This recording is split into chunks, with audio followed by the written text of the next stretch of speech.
That was, of course, Ellie Goulding with Saltskin. This is Andy B on the Get Your Home Show, only on Pure 24/7 Radio. And if you check your clocks as I do for the day of the week rather than time, you'll see it's a Thursday, not a Friday, or the 9th day of the week, which it sometimes feels like it should be, which means I've got Laure Jackson. Hello, Anne.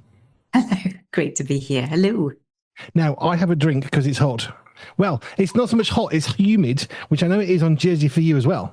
Oh, it is hot. There's, moisture in all, coming from all pores and all areas.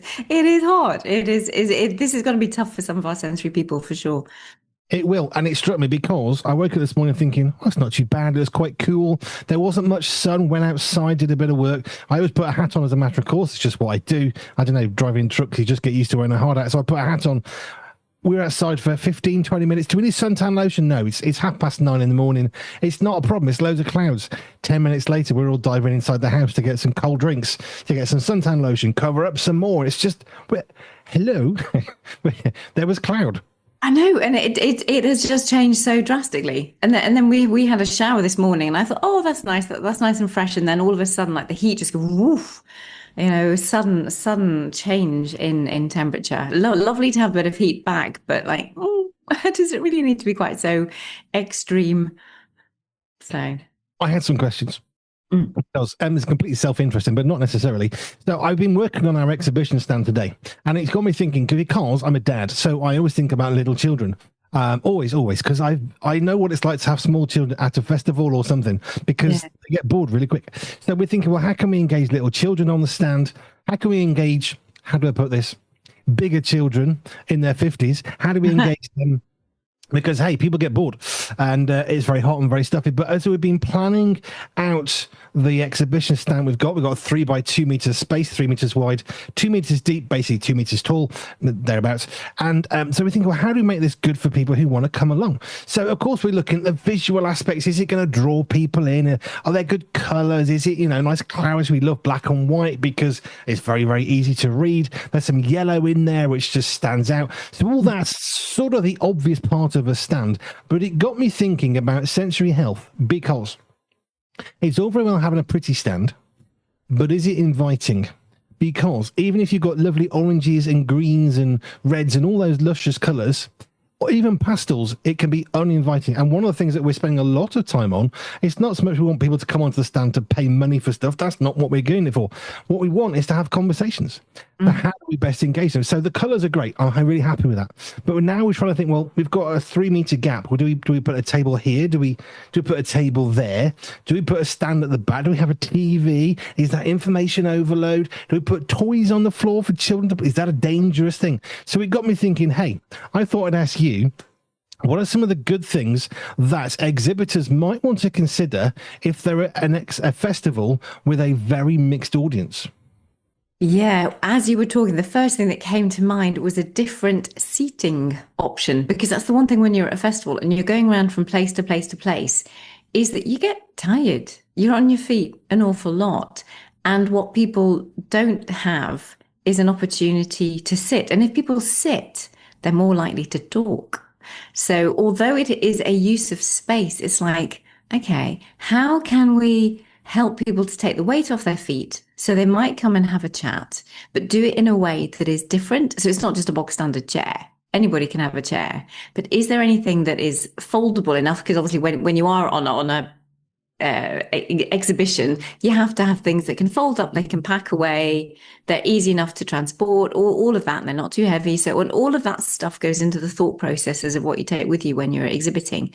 But I happen to love my my gym ball or a peanut ball, or you can get fold up types of chairs where you can have different cushions or seating options that are a little bit different that people might want to try.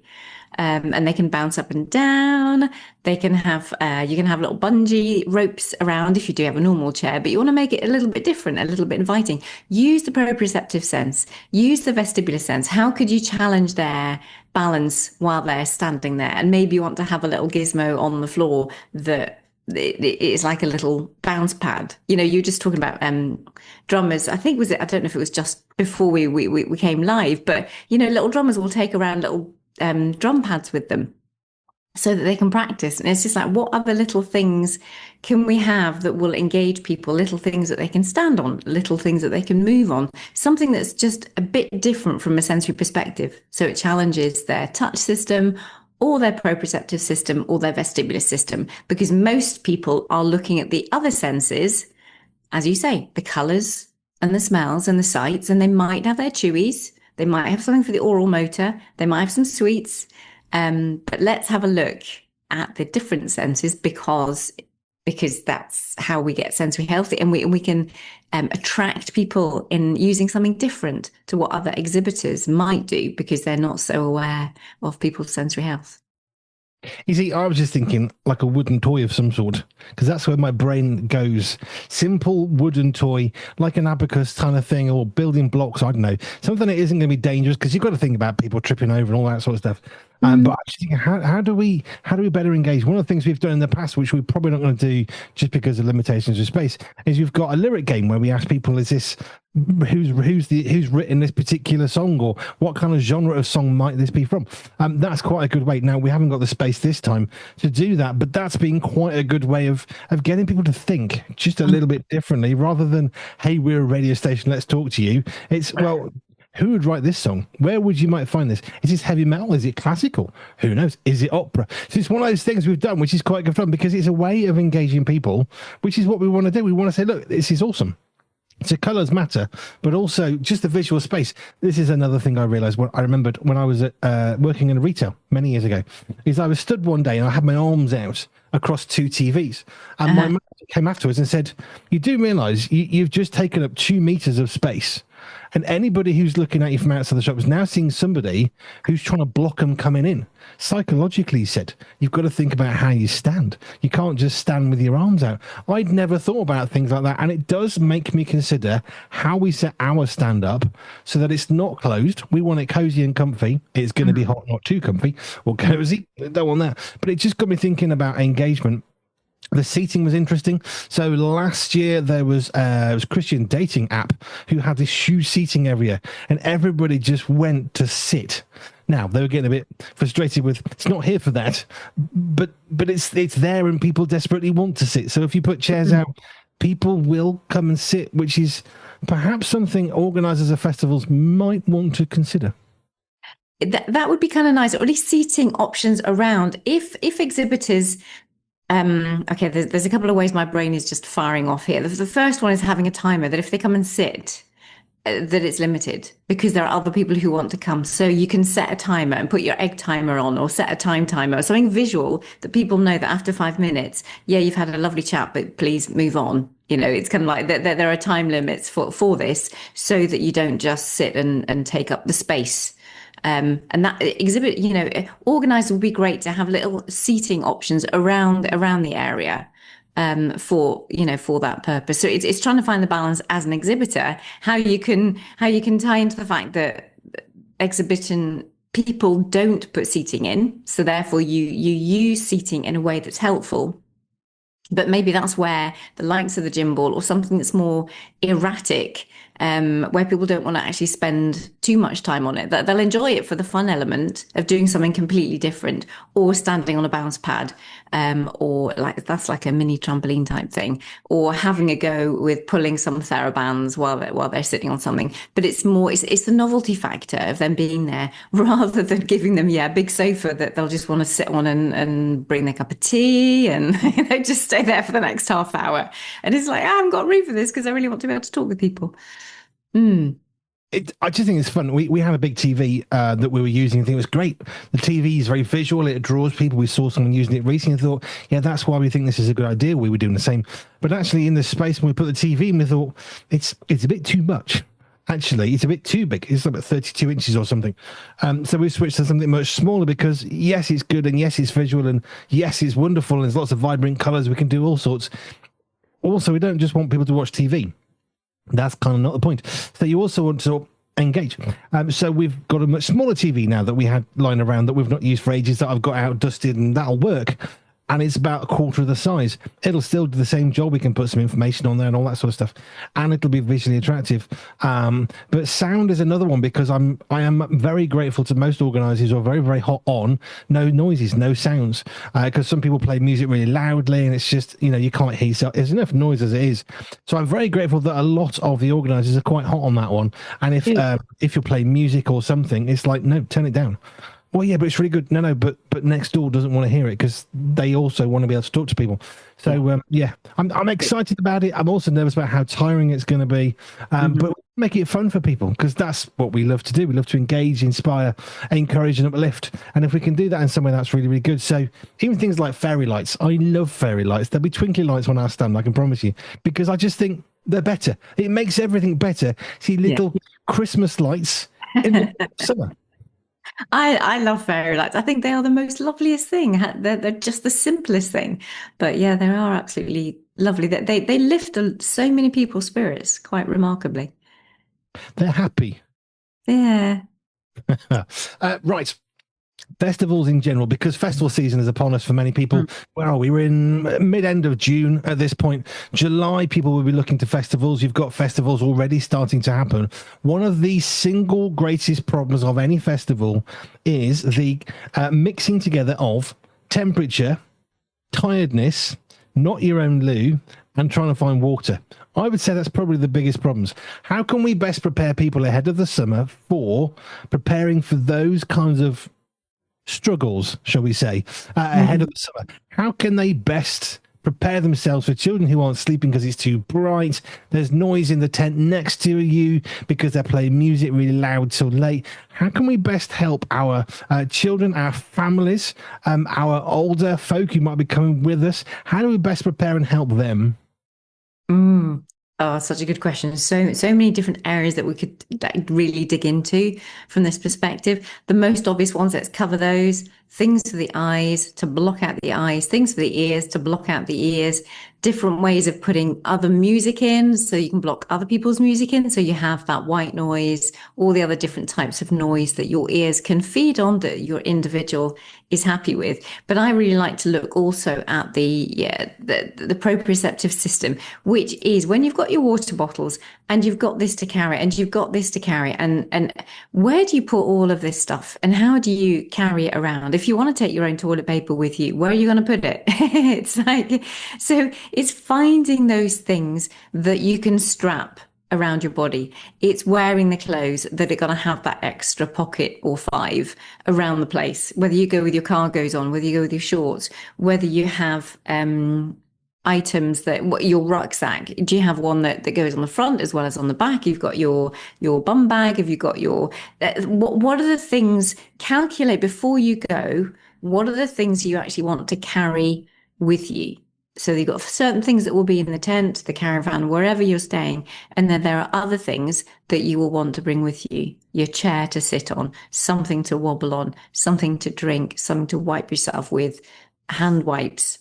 You can use all over your body, all the different pockets. Just plan out all of the things that you think of that you will need, so that you've got a place to carry everything and you're not trying to fit it all into one handbag, or you're just trying to carry it all in your hands, because the easier the load, you can spread it around your body, spread it around all the muscles, spread it around the proprioceptive input around your body, and then it'll spare the weight being in one part, which can be quite exhausting. It's transferred throughout your body and it's much more organizing and integrating that way as well. I was also thinking about colours of fabric, which is a simple thing. I've been wearing black jeans today. It means I got a bit hotter earlier on. I knew that was the case and I lived with it. But of course, there are those for whom the clothing matters. Maybe they really, really are very, very fussy about what they can wear because they can't cope with a particular fabric. Jeans are quite heavy. Cotton is obviously better. Maybe they don't like the feeling of cotton. But if you're going to a festival and it's going to be very hot, well, those jeans they only ever wear because they won't wear anything else. that's not going to work for you necessarily. So I guess how can we help people prepare for? Do you know, when we're on holiday, you're going to be wearing these clothes. You can't, and you're not wearing those. If you did that at the last minute, you're going to have big problems when your wife says, "Where's my shorts?" or whatever. But actually, how do we help people prepare for things like the clothing when there needs to be a change? Yeah. For those that have that transition, I mean, some of my people, they need about 2 weeks to transition, certainly like from the summertime into wintertime or from shorts into trousers. So it's almost like prepare beforehand so that your skin, your system gets used to that transition cognitively, mentally. You get used to thinking, right, okay, festival's coming up. I think it's better that I'm in shorts rather than trousers, or I'm in this material rather than that material, so that your brain has time to habituate. Your brain has time to get used to the different fabrics, if you can give yourself that luxury. And the other side of it, the flip side, is that you don't have to wear school clothing. You don't have to wear suits. You don't have to wear shirts anymore, which can be a real bother when you're at work or at home or at school. But if when you're in a festival, you actually have the freedom. The alternative is that you have the freedom to wear whatever you want to wear. Nobody cares. They really don't, do they? It's just like, if you need to wear mad colors, if you need to wear hardly anything, hopefully that there is modesty within that, but it just relax and enjoy it and go with what you need to go as. I have to say, when my son took me to a metal concert, everyone else had their tattoos and their piercings, and they were in black, and I just went in my mummy clothes, my normal clothes. And I felt so out of place from that perspective. But everybody was so kind. They were just such lovely folk there. It's just so, it was a lovely thing. But I thought, oh yeah, I'm obviously dressed differently to these people. But do they give a toss? No. Do I give a toss? No. But it was just quite striking that I thought, oh, maybe I should have, put some.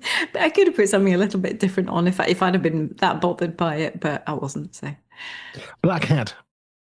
Oh yeah, is that what I need to take with me next time? I don't know. You can stick it in a bag, pull out your black hat. There you go. Problem solved.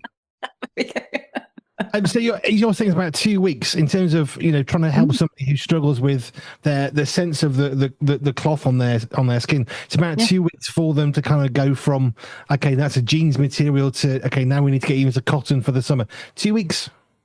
It's so dependent. There was definitely one person I worked with, that was their timescales. That was their 2 week. They knew they needed a 2 week window to transition into different types of materials, into different types of clothes.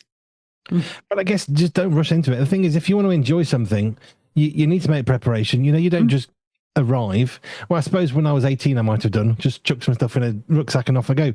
Now I come with a radio station and family. It's more complicated, but we do plan everything out, and I love to have a backup for something. Not because I like to plan the fun out, but I like to know, like with our exhibition stand, what if they say, well, we want you to be in this position, and that wall that we've designed to work can't be there, so we know we can take one of the sides off. Not a problem, because I'd like to know when I get to where I'm going, where I don't know where I'm going, and I don't, I know where it is roughly in the world.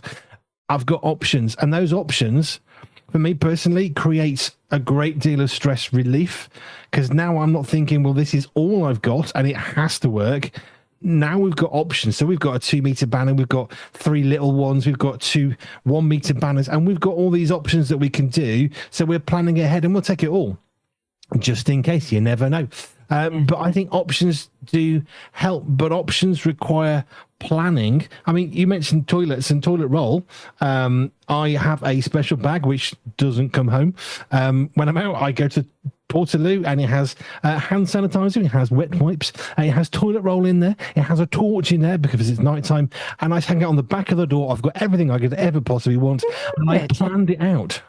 Well done, Andy B. I tell you, that is just brilliant, because there are some people who, it's the same person who had that 2 week interval. Toilet paper was like sandpaper to them. The texture, the feeling of it, and you just think, oh my word, that's really hard. So they would have been, your example would have been perfect for them, and that's exactly what they would have needed to do in order to cope. It's just like they would have scouted through: do they need quilted toilet, loo paper? Is it the wet wipes? Is it, what is it that's going to work? Yeah, that we need to be planning for sure, planning ahead. I mean, I caught myself because I didn't plan well enough. As you know, I've got some banners for certain exhibitions. I can't get that word ever correct. Exhibitions that I do.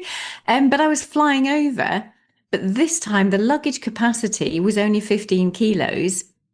And although previously, when I've flown over with my conference bag, as I now call it, I have my kit in there. I know what's what. I've got my inflatable gym ball because, again, I need to be able to deflate it because I don't want anything heavy or bulky. So I deflate it so I can carry it around with me. But my conference bag is over 15 kilos with my stuff in it. And I thought, do you know, that's the one thing I hadn't realized because I was flying with a different airline. And it's like, no. And I thought, no, I'm not going to pay extra. It's just like I'm not in that position to be able to just pay extra for those things. I thought, oh well, I'll do without my banner for now. But it is something they think, yeah, you have to think about every detail. I mean, I could live with the consequences, but for some people, it's very hard to live with a consequence that really puts them out and they find it hard to regulate themselves. They would just continue to stay in anxiety or get depressed or get frustrated and all of that negative stuff. So pre-planning helps us get out of the negative or stop the negative from coming in so that we can stay as calm and content and confident and coordinated and just happy about life, because the longer we can stay in that place is good. It's just nice to be in that place with life. I'll be honest, the toilet roll that I take is not for me. So I've got the toilet roll that I like. I take it because if I don't use the toilet roll in the Portaloo, then more people have more toilet roll. It's a really simple, I'm thinking about other people who do not think about taking toilet rolls.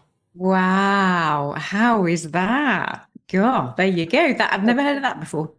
I was in the Cubs, I was in the Scouts. I know what it's like to get to the toilet and there's nothing there.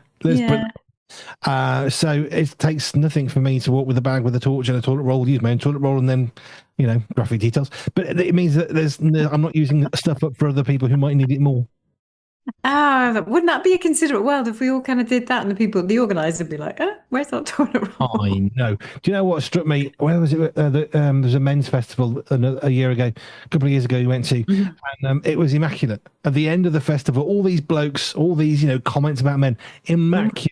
The campsite. Well, I didn't see anything. There wasn't a packet of crisp packet or a can. It was immaculate. Wow. It's impressive. Other festivals, not so much. The men's festival, perfect. Hey. Right. Laure Jackson, thank you. I'm going to put my head in front of the fan again because I'm melting. I'm not. That means you can't drink your way out of being hot. You know what I mean? You can drink yourself so you don't dehydrate, but you can't drink yourself cooler. You can drink yourself less hot, but you can't make yourself cooler. So I'm going to stick my head in front of a fan or sit in a car or something. Yeah, and that's tricky when you're on radio as well, because you need to go more often if you're consuming more water as well. You would sweat all that. So it's like, right. Thank you, Anne. If you want to connect with Anne, you can do through our website, pure247radio.org, pure247radio.org/ALJ, and you can connect with Anne Laure Jackson and all that she does on the island of Jersey. Thank you, Anne. Great. See you next time.